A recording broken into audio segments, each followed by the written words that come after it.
Hey guys, hey, we're out here doing roof metal. I had a lot of people uh, comment about how we punch our holes in our metal for roofing and walls and stuff.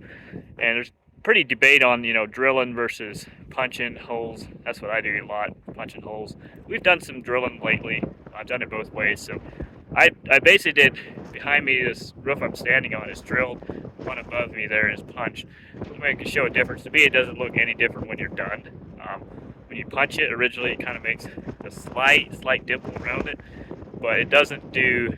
And when you stick the screw in and you actually make it tight enough where the washer sucks off like it's supposed to, it looks the same. So I'm just going to show you guys a little bit and see if you guys can tell the difference actually on either one. Because to me, it's the same. I think it's more of a preference, honestly. To me, punching is faster because you can punch real quick. You have to repunch like every 10 sheets. So you got to do it. Drilling, you do it one and done on your whole wall. But to me, it's still way faster, and it looks the same. And I just make sure my punch doesn't punch a bigger hole in the screw. So that's what I do, and that should be good.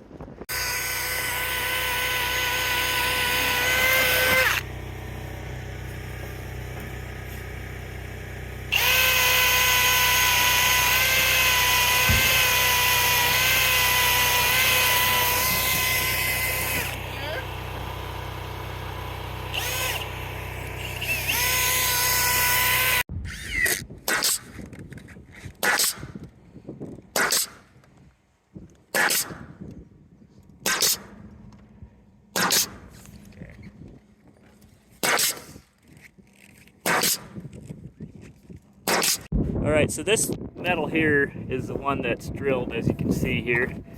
Drilled nice little 1/8" holes. And it looks, it looks really good. And then up here, we went ahead and punched it, as you can tell here. So here is the roof we punched, as you can see. Punch holes. And you see that slight dimple around it, but really when you stick the screw in, the screw kind of does that dimple too. If it's tight enough, it's going to dimple. I don't see a lick of difference, honestly, in each one. You tell me what you guys think. See how that hole's pretty big? It's basically the same size as the screw. And that's got a slight little dimple around it. Put the screw in. See? You can never tell the difference, dude.